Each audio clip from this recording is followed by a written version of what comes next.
Den papi bij ons neven, die mag me toch zo leven, die is met vaste lovensdagen geboren. Nu moet je toch eens huren, toch krijg je weer de kuren. Wat moet het nou toch geven met de jongen? Didi, da, van je tierenlelieren, la la, wow.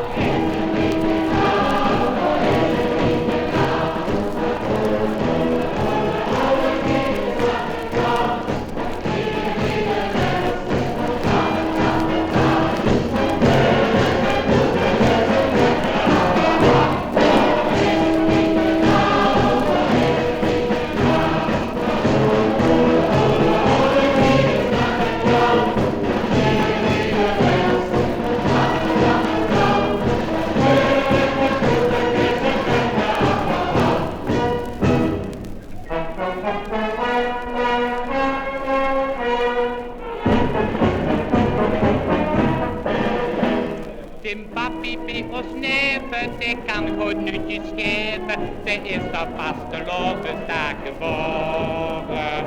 Maar gij die laat ons vrieën, dan moeten ze het hem vervreeën, wat zie de gek zijn leefde al verloren. Didi, da da.